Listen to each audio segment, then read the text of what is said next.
Muchas gracias. Para los que veo varios rostros conocidos, agradezco a la nueva dirección del centro por seguirme considerando los cursos. Ya muchos son conocidos de diversos cursos. No quería iniciar el tema de la función de la representación política sin hacer una reflexión previa.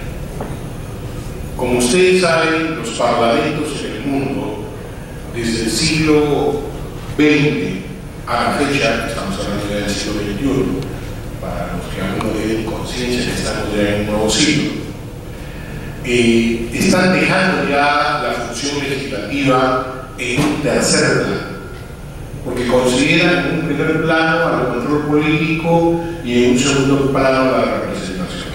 Y algunos otros parlamentos hacen una fusión de lo que es la representación y el control político. Definitivamente están íntimamente ligados y lo vamos a ir viendo en el desarrollo de la sesión. Quiero incidir en esta reflexión que Llorente y los estudiosos españoles señalan. ¿Por qué? Porque si el Parlamento peruano no enfatiza en los temas de representación y en los temas de control político, su desprestigio va a ser mayor, porque son los únicos instrumentos que tiene actualmente para poder tener mayor cercanía con el ciudadano. Y vamos a ver por qué. Si la primera lámina, por favor. La ponencia de hoy día está dirigida en tres partes. La primera que vamos a ver es la referente al origen de la representación. Después vamos a ver básicamente los grandes conceptos, aspectos conceptuales de la representación, y finalmente cómo está desarrollada conceptualmente, entre comillas, la representación en el Perú. Para iniciar, veamos qué significó la representación en el mundo antiguo. El hombre siempre ha buscado imitar a otros hombres o reflejar los estados de ánimo de otros hombres, en lo que le llamaban los estados anímicos en el mundo griego: tristeza, alegría, cólera, indignación, etc. Y aquí hago un paréntesis. Eso lo representaron los griegos con sus máscaras, pero en el Perú hubo algo similar. Claro que sí. Recordemos a nuestros antiguos mochilas. ¿Han revisado o han visto ustedes los cerámicos mochilas? Hay cerámicos donde claramente vemos a un hombre llorando, a otro riendo. Entonces había ya siempre en todas las culturas el ánimo de ver una representación del actual del ser humano. ¿Pero qué representaba básicamente? Las conductas de las personas diariamente. Se dice que esto sería el más remoto origen de lo que es una representación. Siempre, por favor.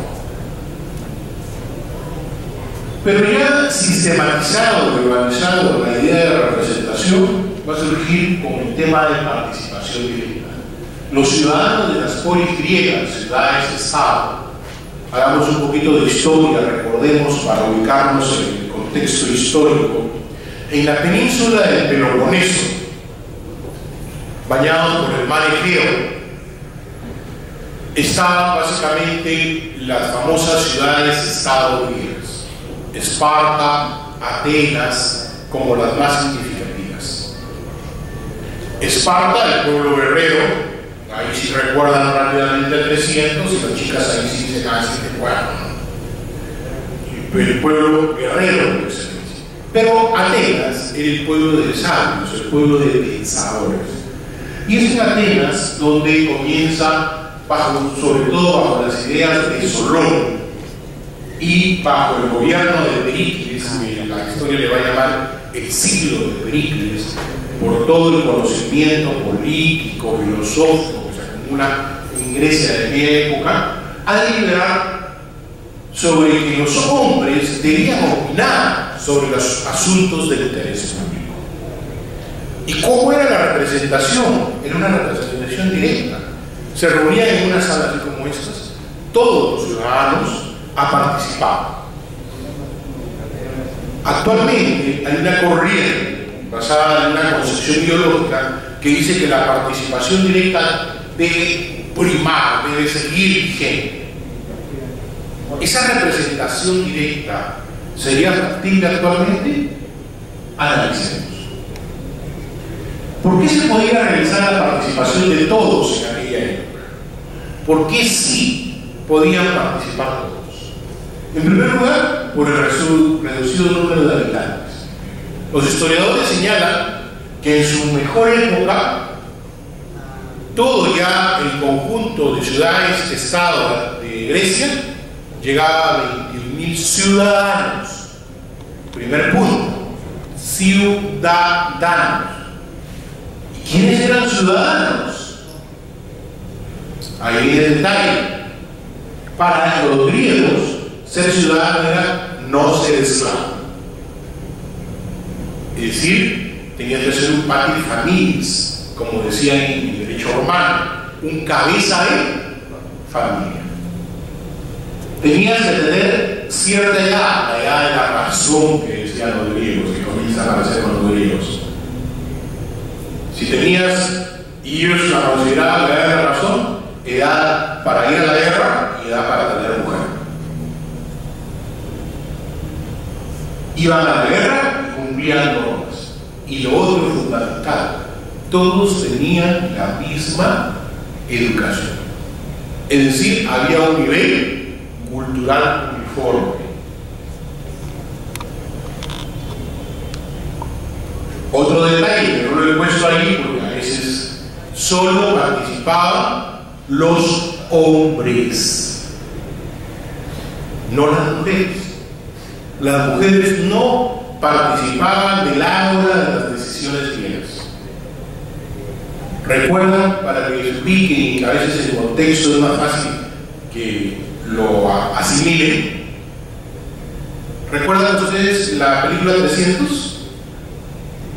Donde la mujer tiene que ir a hablar al senador para que le pida permiso para hablar, solo para hablar, no para votar, porque los que votaban solo eran los ciudadanos y los ciudadanos tenían que ser varones.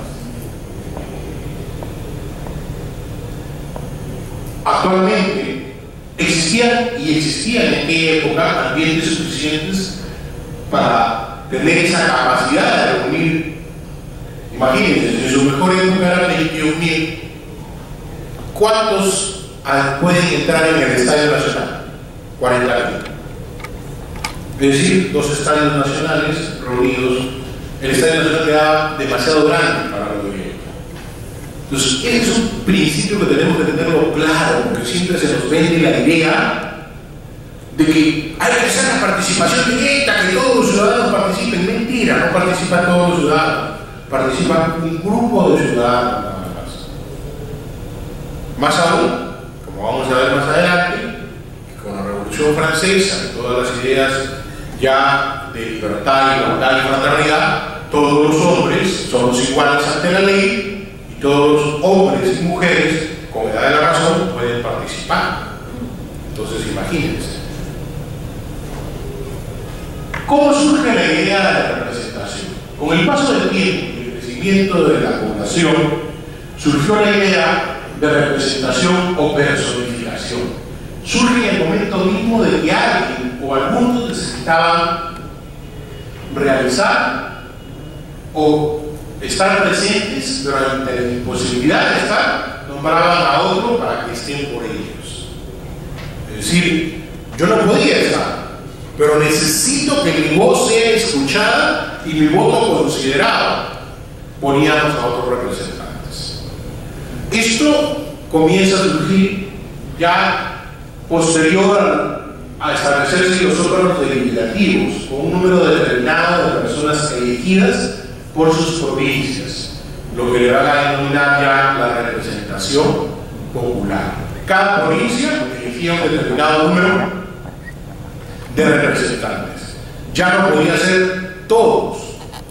El Senado romano es prueba de esta maduración de representación. El Senado romano ya no eran todos, sino eran senadores elegidos por determinadas provincias romanas. Entonces, es así como comienza a surgir la idea de que una persona puede representar a otro grupo determinado de personas o a una determinada región. Siguiente. Pero ¿cómo fue la representación en el Medioevo? La representación en el Medioevo no fue una representación de concepción política, sino fue una representación más de tipo para justificar la monarquía, que fue una representación del aspecto civil, del derecho civil. ¿Cómo así? ¿Cómo es eso? La representación del Medioevo era de que el ciudadano que era elegido, los señores feudales, recordemos que el Medioevo se caracteriza por un rey y señores feudales. Los señores feudales asistían a ciertas cortes para presionar al rey en algunos aspectos, pero era una representación con mandato directo, nada más. Por eso es que los gobiernos monárquicos y aristocráticos son los que priman en esta etapa. Inglaterra y Suiza fueron las primeras asambleas convocadas por los nobles, pero para tratar básicamente problemas cruciales, no para tratar todo. ¿Qué se trataba básicamente? Impuestos y guerra, declaración de guerra. ¿Por qué? ¿Quiénes eran los representantes? Los señores feudales.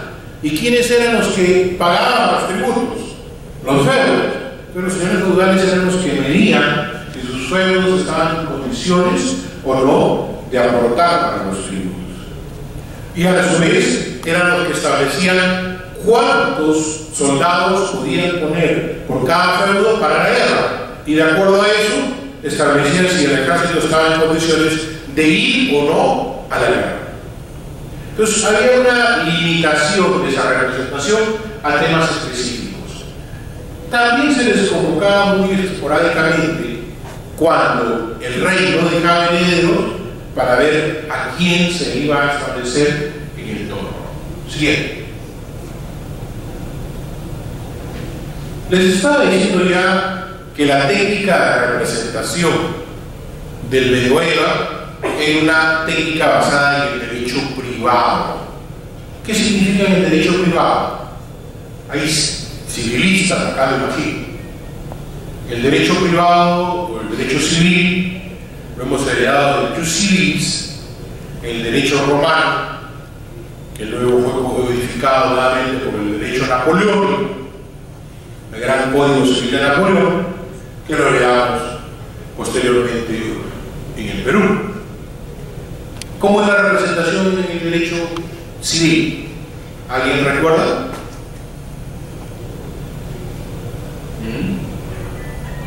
Yo otorgo un poder a una persona para que actúe por mí, pero para que haga todas las cosas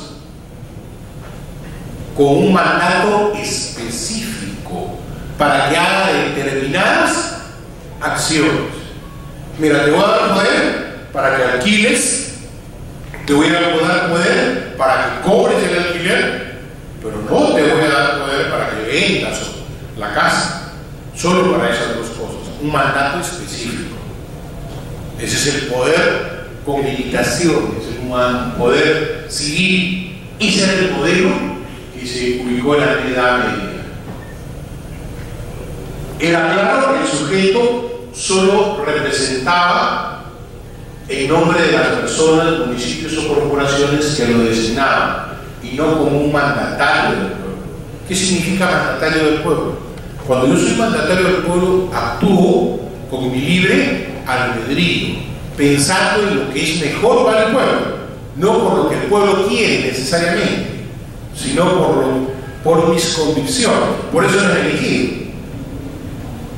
Esto fue la característica fundamental del Medioevo, el mandato basado en el derecho civil. Siguiente. En el siglo XVII a la fecha, ¿cómo comienza a cambiar la representación? Definitivamente, las concepciones de representación van a comenzar a darse en Europa peninsular, ¿Saben a qué le llaman Europa peninsular?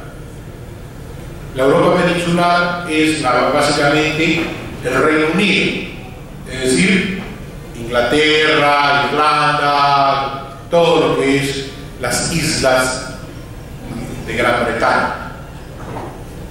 Es así que los siglos XVII y XVIII fueron los primeros en hacerse cargo de la teoría de las cuestiones fundamentales, basadas en las cuestiones fundamentales de democracia y república. Les llamaban los niveladores.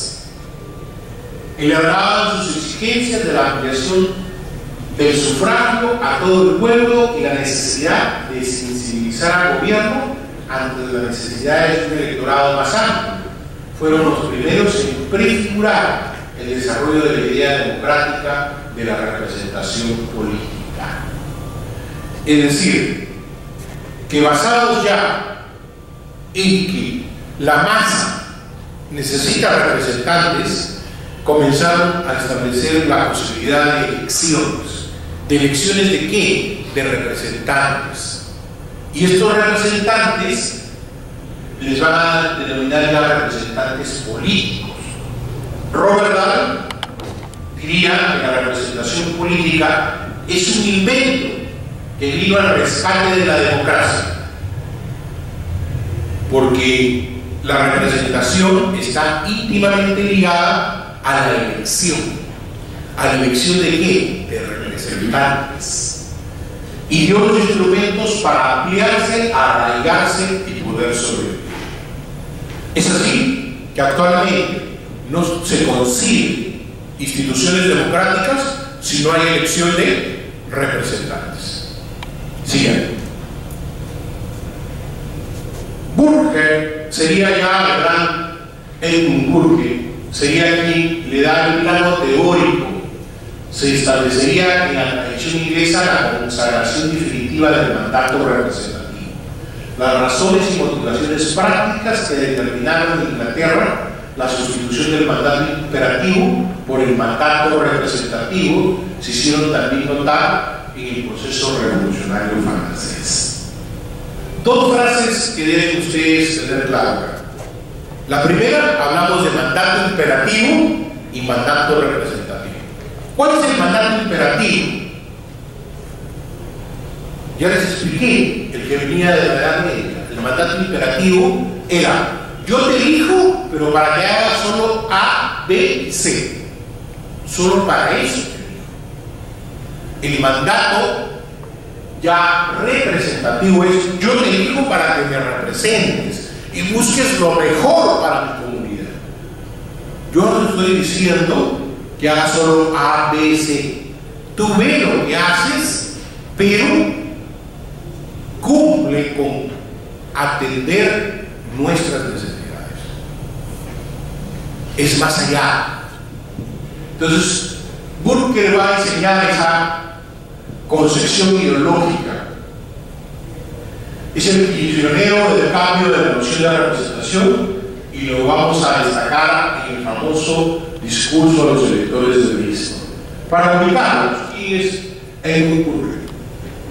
Burke va a ser uno de los grandes pensadores de la independencia de las 13 colonias americanas. Va a ser uno de los famosos, que no sé si han escuchado hablar ustedes a los constitucionalistas, de los padres fundadores. Él es uno de los padres fundadores. Y el discurso de Bristol es un discurso famoso que permite a los americanos construir sobre la base de ese discurso su independencia. Afirmó que el Parlamento no es un congreso de embajadores de intereses diversos y hostiles. De cada uno debe sostener como agente y abogado contra otros agentes y abogados. Es decir, ya no es el interés de un grupo que un abogado, si a mí me contratan como abogado, es para solo defender a mi cliente. Y yo tengo que hacer todo lo posible para absorber al cliente y beneficiar al cliente. Pero cuando ya me eligen como representante de la nación, Ya no voy solo a beneficiar a mi cliente, a mi grupo de poder que eligió, a la zona que represento, sino tengo que ver por todo el Estado, por todo el país. El Parlamento es la asamblea deliberativa donde se discute de una única nación con un solo interés, el de la comunidad. En ella no deben prevalecer los objetivos ni los prejuicios locales ni estamentales, sino el bien general que deriva de la razón general. Miren ustedes. Entonces, con eso está él ya tajando definitivamente el tema de lo que sería la representación política.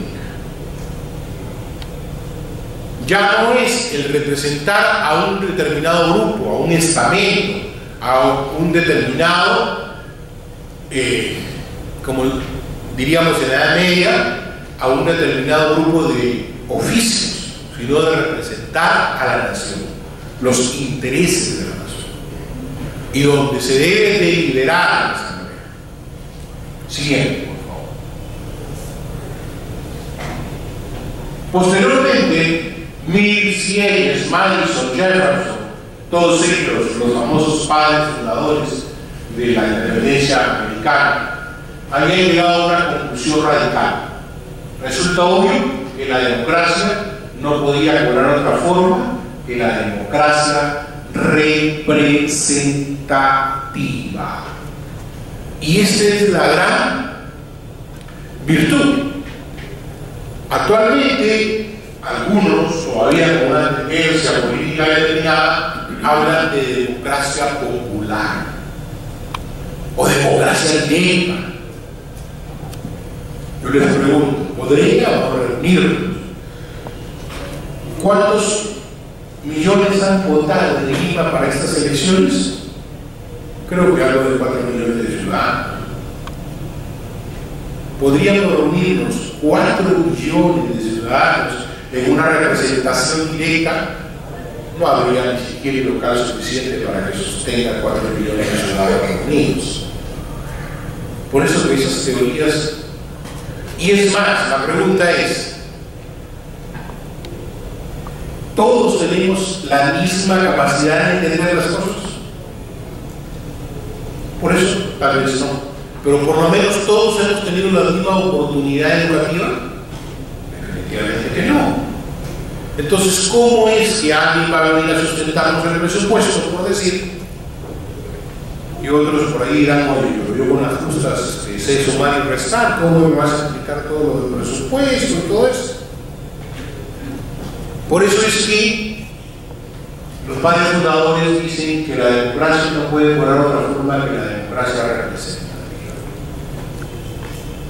No lo he puesto ahí. Mill ya es uno de los drásticos, con Smith posteriormente, donde dice que la democracia norteamericana tiene éxito y fundamentalmente Estados Unidos es lo que es porque elige siempre a sus representantes, y los pueblos tienen que elegir a los representantes, aquellos que son los más preclaros, aquellos que son los más preparados para gobernar. Suena tosco hablando en ambientes populares, pero en niveles académicos es lo correcto. ¿Por qué? Porque los improvisados originan lo que los gobiernos que tenían América Latina. Y las catástrofes económicas y financieras y políticas que tenían América Latina. No se consigue en Estados Unidos, por ejemplo, que un presidente no haya pasado antes por las asambleas legislativas o que venga de una formación académica sólida. Y los representantes a los parlamentos igual son los más preclaros de sus zonas. Acá es el que tiene más plata de la zona, o como decíamos criollanamente, el cholo maduro. que no necesariamente se va a arreglar. Las elecciones son el instrumento unificador, dirían los pensadores, frente a una sociedad dividida. No refuerzan las divisiones, sino que las atenúan y las compensan.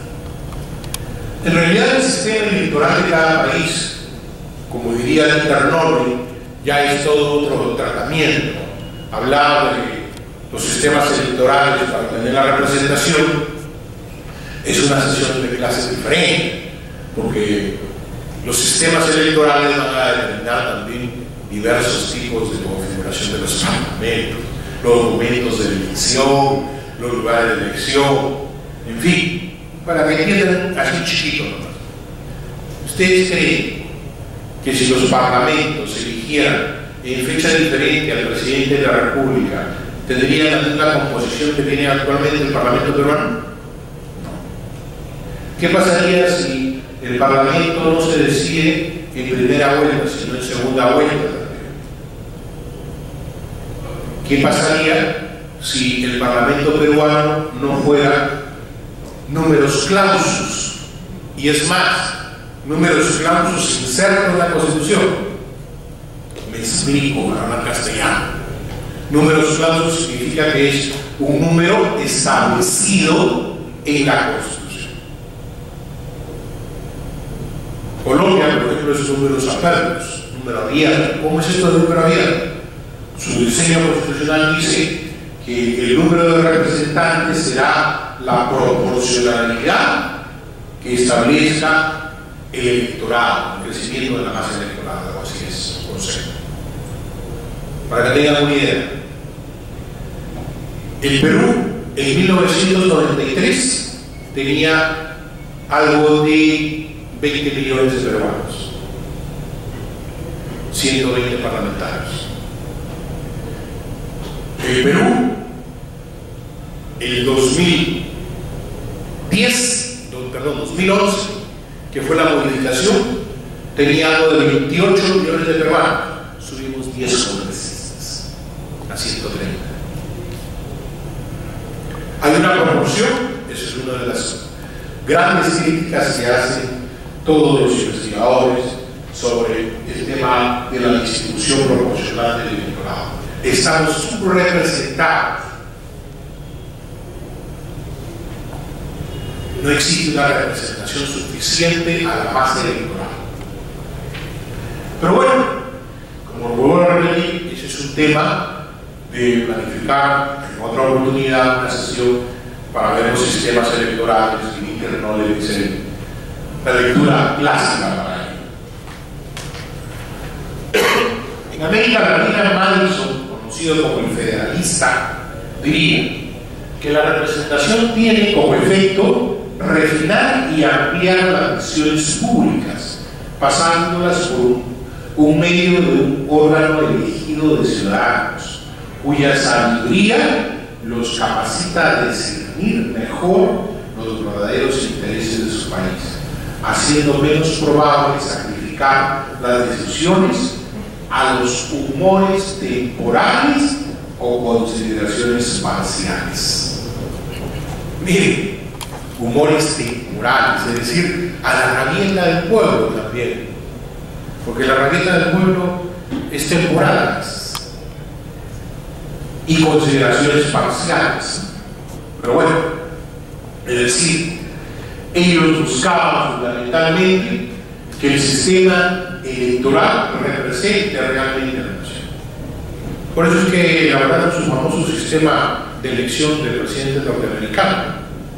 ¿Saben cómo se elige el presidente de Estados Unidos?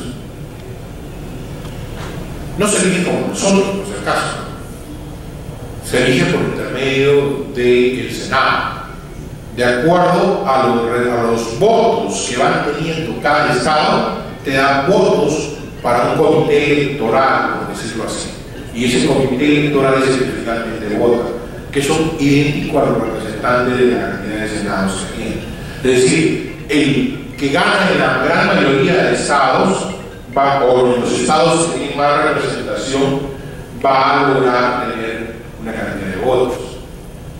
Por eso es que Ya en esto, cuando entran los matemáticos y entran los científicos, desnaturaliza el tema político. Siempre los presidentes norteamericanos se preocupaban de hacer campaña en todos los estados norteamericanos, por igual. Buscaban tener un mapa más grande. Las últimas elecciones no ha sido así, porque hay grado de estadística, los matemáticos. ¿Qué dicen los matemáticos? Mira, si tú ganas en tales y tales estados, que son los que tienen los más votos, despreocúpate de los estados pequeños. No interesa. Porque con la votación de estos estados, tenemos los votos suficientes para ser presidente. Por eso es que termina el mapa de Estados Unidos pintado de la gran parte de color azul, pero ustedes salen elegidos los que son de color rojo. En Estados Unidos, los dos grandes partidos utilizan el color rojo y el color azul. Esa es la diferencia con nosotros, pero eso también ha llegado a nosotros, al Perú. Por eso es que muchos ya no hacen campaña fuerte en Tumbes, por decir, o en Madre de Dios, y se abocan a los grandes bolsones de población, porque finalmente son los votos que van a decidir. Pero olvidamos esta visión, dejamos visión parcial cuando debemos tener una visión total, porque ellos también son parte del país. Siguiente. El gran maestro Giovanni Sartori señala que la importancia del gobierno representativo es consecuencia de dos presupuestos de la teoría liberal: la distinción entre la sociedad y Estado, y la afirmación sobre el carácter delegado de la autoridad política. Nos habla de distinción de sociedad y Estado, y la afirmación del carácter delegado de la autoridad política.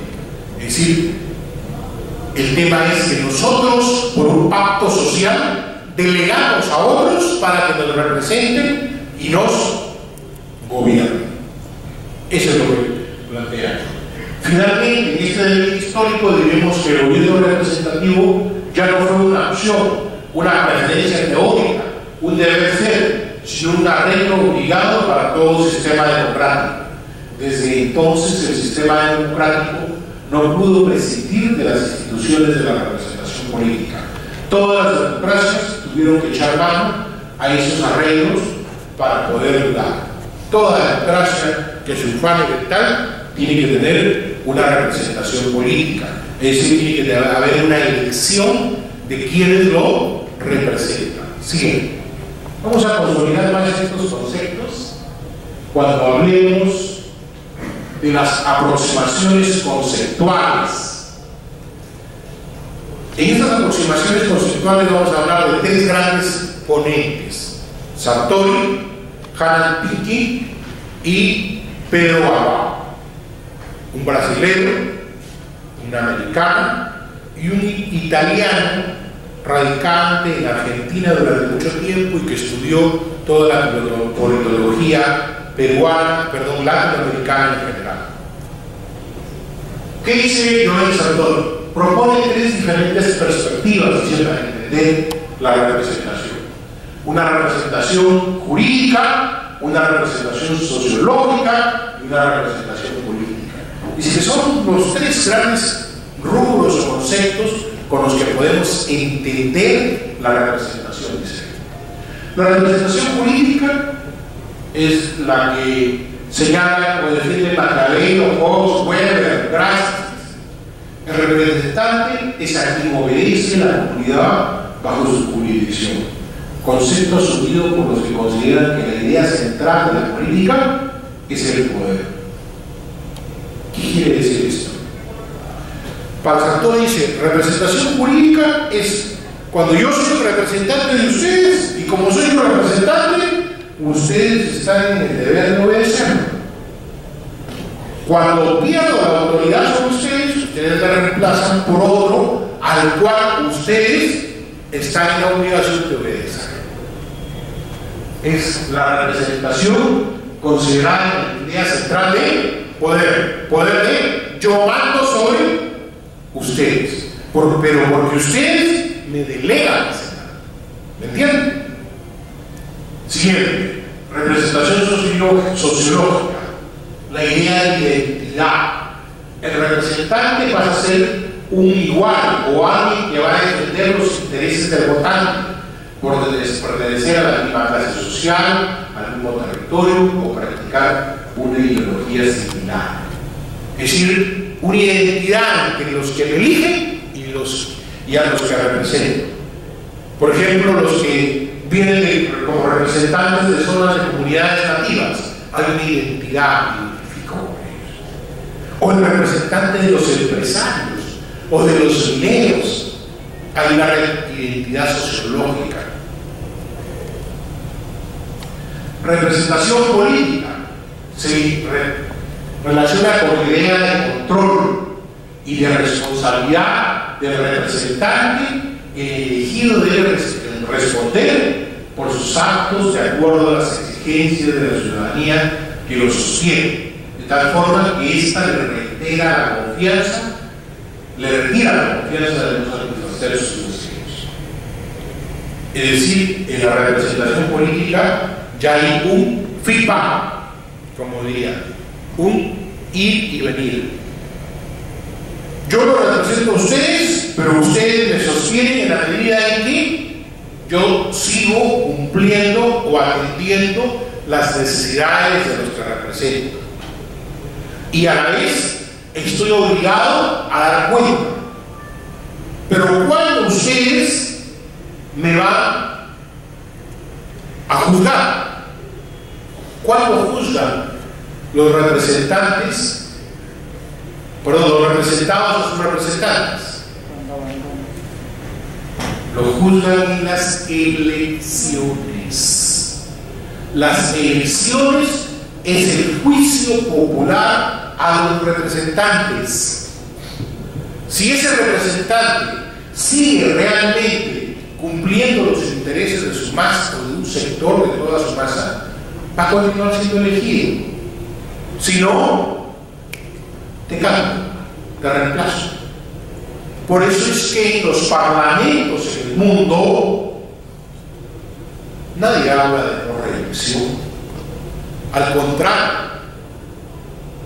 los parlamentos más sólidos en el mundo están compuestos por sólidos partidos y partidos con representantes reelegidos por muchos años.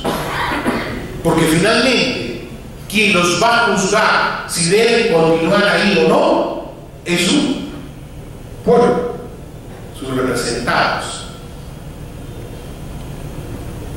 En España conocí a un señor que tenía 35 años de parlamentario, de diputado, de la Cámara de Diputados de España, y nos decía muy abiertamente: yo no pienso pasar a mejor vida, es decir, candidatearme para senador. Yo todavía represento a mi pueblo y voy a ir por otra reelección más. Es decir, una representación política donde lo que lo sostiene es el representado, basado en él, porque es fiel a los intereses de él. Por eso es que es menester investigar y analizar cuando los medios de prensa con intereses económicos detrás nos venden la idea de que son los políticos. Hay incluso en un canal de televisión famoso dice: el Parlamento de verdad está como está porque está lleno de políticos. Yo diría que no, está como está porque no tiene políticos, tiene improvisados. Analicemos cuántos reelectos hay en el Parlamento peruano actual y cuántos creen que habrá en el próximo Parlamento peruano. Entonces, está porque no hay una identidad, no hay una representación política. Muy bien. Y además, como diría Sartori, en esta confusión de las tres ideas, un parlamento llega a sus... Hay parlamentarios que a estas alturas ya no pueden ir a sus zonas. quiere decir que ya no hay representación jurídica, ya no obedece sus representados. El parlamentario que puede ir a su zona, parar en una plaza pública y que lo siga su gente, está teniendo representación jurídica. El parlamentario en el que se siente, los ciudadanos se sienten identificados con él, hay una representación sociológica. Y el parlamentario en el cual muchos todavía dicen, te vamos a seguir apoyando, habrá una representación política, una conjunción de todos esos. Eso es lo que nos define Sartori. Veamos otro investigado. Veamos a Hannah Fennikel Pym.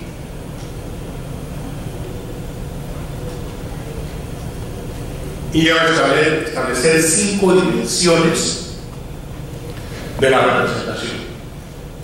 La representación como autorización, la representación como responsabilidad, la representación como inscripción, la representación simbólica y la representación como actuación sustantiva.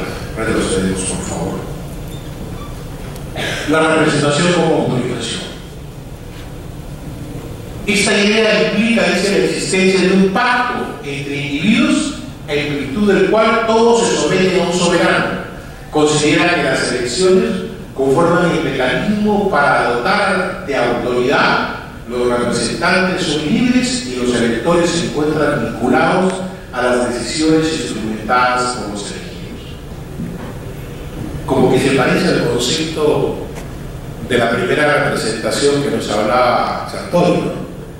Es decir, es el representante, el representado del pueblo, el que le da, dice, yo te doy a ti mi autoridad para que nos gobiernes, para que a su vez tú ejecutes y vincules lo que hagas a nuestra ciudadanía.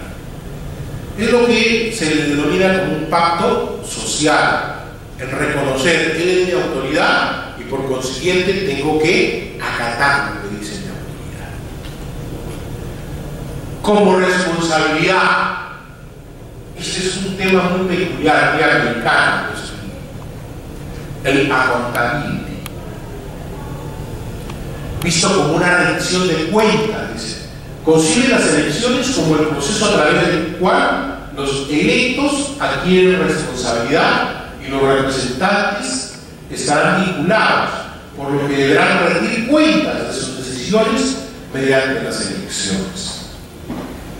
Este concepto, que solamente era una accountability, dar en las elecciones, es muy propio del sistema americano. ¿Por qué? Cada qué tiempo se elige la Cámara de Diputados, Cámara Baja, en Estados Unidos. ¿Alguien sabe? ¿Cada cuántos años se eligen? 2 senadores. Lo que significa que están en constante cambio, renovación, en constante accountability. Nosotros nos elegimos por 5. Entonces, por eso es que en el Perú lo que se plantea es que deben ir los representantes a dar cuenta a los ciudadanos de sus actos. Y por eso creamos en el gobierno pasado, en el parlamento pasado, se creó la semana de representación, como un mecanismo de dar cuentas, como un mecanismo que el ciudadano conozca lo que su parlamentario está haciendo por él. Ese es el fundamento. Muchas veces hacemos las acciones, pero no tenemos un fundamento doctrinario, ¿no? Acá lo digo. Esa es la famosa accountability que hablan los americanos. En ellos es más rápido, pues. Si no estás en contacto directo con tu ciudadano, ellos tienen otra ventaja, que casi siempre pagan en su pueblo de origen. ¿Por qué? Porque incluso pueden votar electrónicamente. Solo se reúnen para elecciones muy trascendentales, físicamente, para votaciones simples, para las cuestiones declarativas que tanto perdemos el tiempo. ¿Para qué necesitan estar presentes desde su oficina? Nomás que vote que está de acuerdo, declárese de interés y necesidad pública. Si sabemos que eso es saludar a la bandera.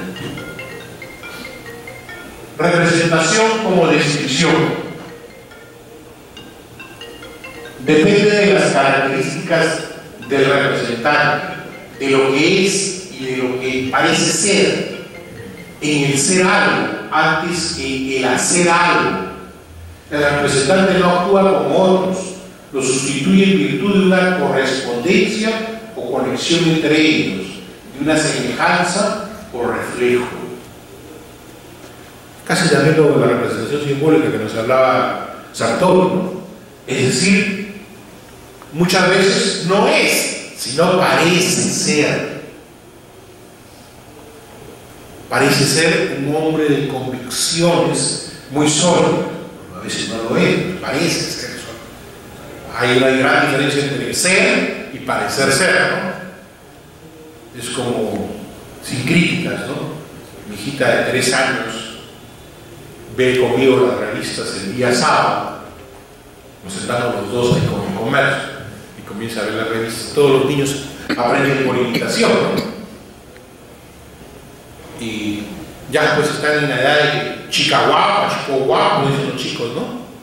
Y ven a un cantante famoso en una revista, en un folletito de esos de saga, dice, chico guapo. Y yo decía, ¿y ahora cómo le explico? Era Ricky Martin. Y ahora cómo le explico a esa niña de 3 años que ese chico guapo no es lo que es. Parece ser, pero no es.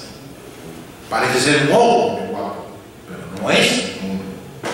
Ahora, ¿cómo le explicas a un niño de 3 años? ¿Cómo le explicas al electorado? El electorado se decanta, es decir, se enamora, se desilusiona posteriormente. Pero inicialmente hay una identidad simbólica. Siguiente. Ella también habla de una representación simbólica, pero diferente a la que habla Sartori. Ella habla de una representación simbólica al pueblo, a la nación. Dice, la cuestión clave será el proceso a través del cual se construye y se mantenga la creencia entre la ciudadanía del que el representante lo simboliza. Nuestra Constitución dice, los gubernamentales, los congresistas representan a la nación. Es decir, debe haber una concepción del ciudadano que es un padre de la patria, de que representa a la nación. Eso es un simbolismo, pero que el ciudadano lo acepta. No es el simbolismo de Sartori, de identidad de personas, no, es un simbolismo de una cosa más grande que representa al Estado peruano. La representación como actuación sustantiva significa actuar en interés de los representados de manera sensible ante ellos.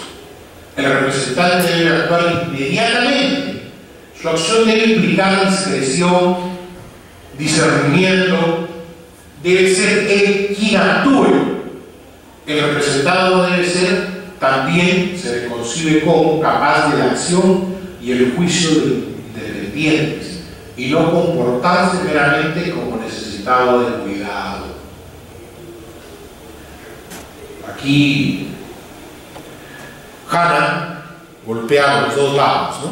Primero le dice, oye, tu representante tienes que actuar de inmediato.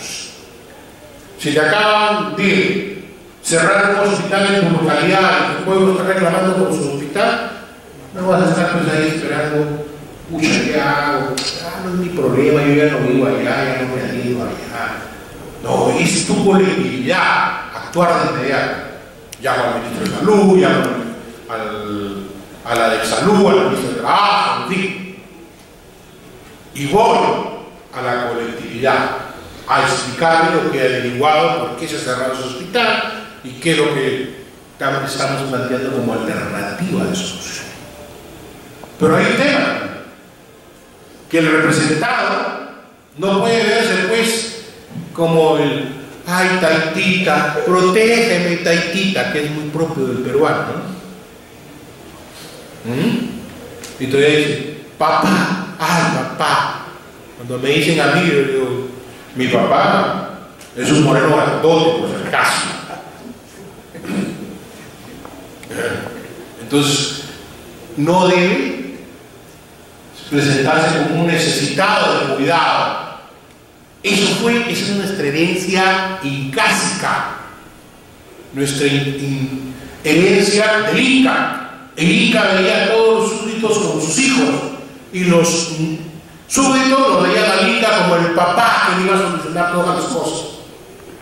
No, tiene que comportarse racionalmente también, porque si no, ahí vienen los ofrecimientos descabellados, ¿no? Yo siempre digo, ¿qué quebraron muchas entidades bancarias del Estado del Perú? Aparte de las malas gestiones, o esto no justifico la mala gestión, las condonaciones. ¿Por qué? Hubo la, papá, condóname la deuda del Banco Materiales. No faltó el parlamentario que salió, hay que condonar la deuda. Se le condonaba la deuda, desfinanciaban el banco. Inundación del norte, condóname la deuda del norte. Le condonaban la deuda. Entonces, se ven como necesitados de cuidado, de protección absoluta. No. Una cosa es exigir derechos, exigir atención, y otra cosa es mostrarme como un desposeído o un descansado, como dirían en la hora del Perú. Siguiente. La perspectiva de José Pedro Galvão de Souza. Este es un brasileño. Esta vez uno de los pensadores brasileños en ciencia política más grande que ha dado Brasil. Ya murió. El tío Sartori, que es más antiguo que este señor, todavía está vivo en muchas casas. ¿Qué nos dice? Tres aspectos dice que hay que analizar en la representación. La representación de la sociedad por el poder, la representación de la sociedad ante el poder y la representación de la sociedad en el poder. Entonces, tres cosas, ¿verdad? Parece lo mismo, pero no es esa. Son representación de la sociedad por el poder, ante el poder y en el poder. Veamos qué significa cada uno de estos. Por el poder. No vayan a confundir tampoco esos términos como los viejitos, ¿eh? Si pueden, ante lo que pueden y en lo que pueden. Muchos se sonríen por experiencias. Bueno, veamos, por el poder. Tiene lugar cuando los dirigentes actúan en nombre de la sociedad que gobierna. Se trata de la representación inherente al poder, que emana de la propia articulación de la sociedad, sin el cual esta resultaría acéfala. Es decir, yo represento por el poder que tú me has dado. Por eso estoy aquí, por el poder que tú me has dado. Y en base al poder que tú me has dado, yo puedo votar en el Parlamento. Yo puedo exigir a los ministros.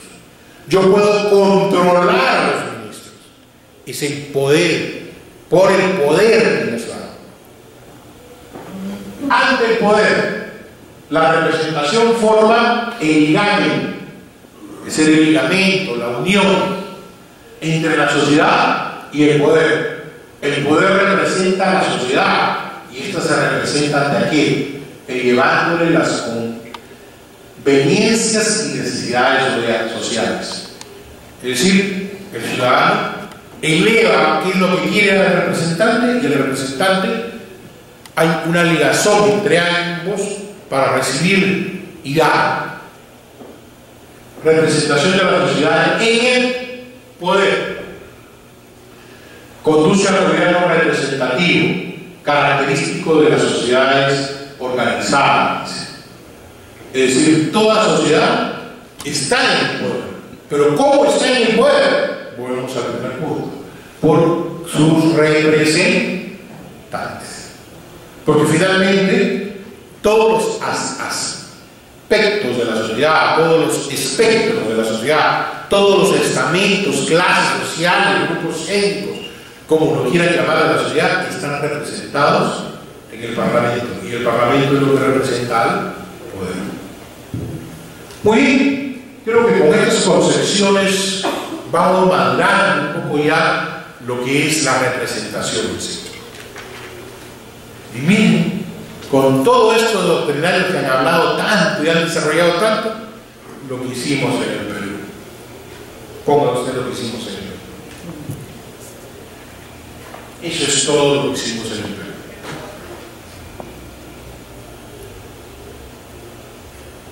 Los congresistas representan a la nación. Punto. Es decir, el tema de representación. Hasta ahí, ok. Tratan de sintetizar todas las teorías, es decir, la capacidad de representación de no un solo grupo, sino, como decían los pensadores, como decía Burger, ya no debe ver el interés de un grupo, sino de toda la nación. Pero adicionalmente, ¿qué dice la Constitución? No están sujetos a mandato imperativo. ¿Qué significa mandato imperativo? Significa alejarse de la concepción de la representación del medioevo, de la representación civil. Es decir, yo no te elijo para que tú hagas A, B, C, Ch. Ya no tienes, y una vez que lo elegimos, ya no obedece a mandato imperativo. Caso típico.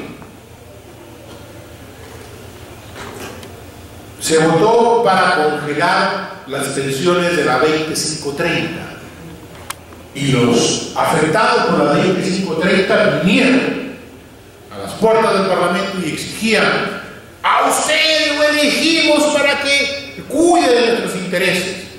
Y él decía: un momentito, yo ya no os obedezco órdenes de quienes me eligieron, no es mandato imperativo.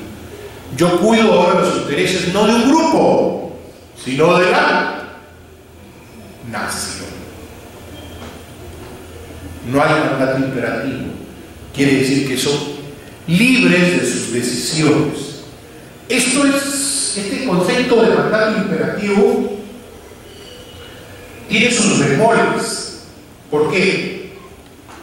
Porque a pesar de que muchos parlamentarios son elegidos por grupos políticos o partidos políticos o bancadas, al ser elegidos por grupos políticos o bancadas, las bancadas o grupos políticos establecen cierta disciplina entre sus grupos para temas de votación. Entonces, el tal mandato imperativo no sería tanto. ¿Por qué? Porque finalmente se acoge a la decisión de su grupo o de su partido político.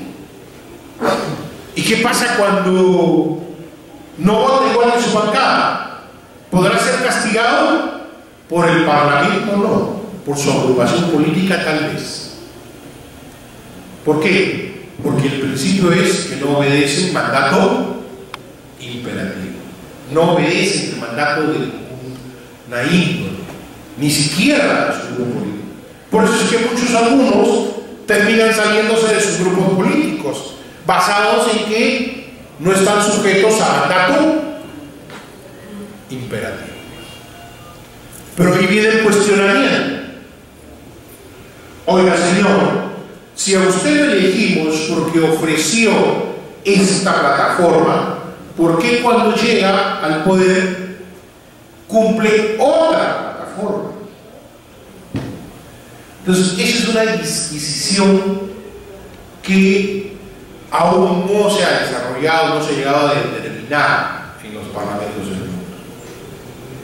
Por eso es que en algunos parlamentos se dice que el curul parlamentario, sobre todo cuando se vota por listas cerradas, se llaman listas cerradas cuando no hay voto preferencial, ¿ya? El curul sí pertenece a la bancada, y si se vota más aparte lo puede sacar de la bancada y pedir que entre otro. eso es en algunas experiencias, en la nuestra no. Por eso es que tenemos el desorden total, y cada quien termina votando por sus propios intereses y no por los intereses de la nación. Y finalmente no están sujetos, y esto está ligado a la interpelación, es decir, a ser cuestionados por sus votos. No se le puede cuestionar por el voto que no. ¿Qué dice el reglamento del Congreso peruano? El artículo 2 dice: el Congreso de la República es el órgano representativo de la nación, encargado de realizar las funciones legislativas, de control político y las demás que establece la Constitución del Estado. Esa es otra de las cosas peculiares de nuestro reglamento. Se supone que nuestro reglamento es una norma de desarrollo, ¿no es cierto?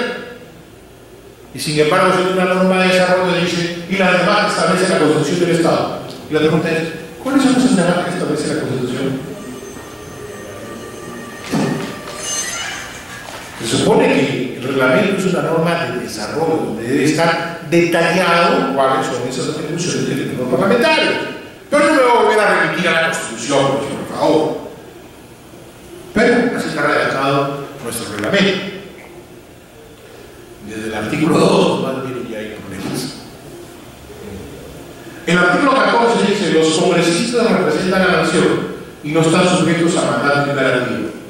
¿No les parece que es copia y calco de lo que dice el artículo 93? No hay mayor trascendencia. Las modificaciones en siguiente. Ya no más, gracias. Simplemente para decirle lo siguiente: las modificaciones que se han dado para la semana de representación y todo ello, no las hemos trabajado a un nivel reglamentario, las hemos trabajado a través de normas de menor categoría, como son acuerdos de mesa, acuerdos de consejo directivo. Y esto preocupa. ¿Por qué? Porque si hay algo que hemos hecho como creación heroica propia del Parlamento peruano, es la semana de representación. Así como hay algo propio y heroico, aunque sea muy criticado, la hora no, en el Parlamento peruano, que le llaman a algunos, ¿no? ¿Sí saben cuál es la hora no? Todos los jueves, antes de que se inicie en sí el pleno, se pasa lista y se da rienda suelta para que todo el mundo hable de lo que pueda hablar y lo que quiera hablar. Son casi 1 o 2 horas, a veces hasta 3 horas, como diría mi abuela, de despliegue. De cada quien saca lo que tiene dentro, ¿no? Pero eso tampoco está en ninguna parte del reglamento. Eso es una creación heroica nuestra. ¿Es bueno o es malo? Tendríamos que buscar el fundamento. Y de alguna manera hay el fundamento en el sentido que permite, sobre todo a las minorías, hacer conocer a la opinión pública algunas cosas importantes que pasan en su localidad y que no son atendidas.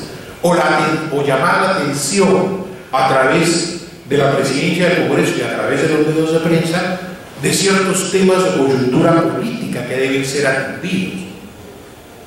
Pero no pasa de ser eso, de un tema de dar a conocer, un tema de hablar, que es propio de los parlamentos, justamente, el dar a conocer, pero que es parte de eso, de la representación, porque en esa hora se paran los congresistas y dicen: señor, quiero dar a conocer que el puente Pepito se cayó y eso aísla a la comunidad tal de mi pueblo.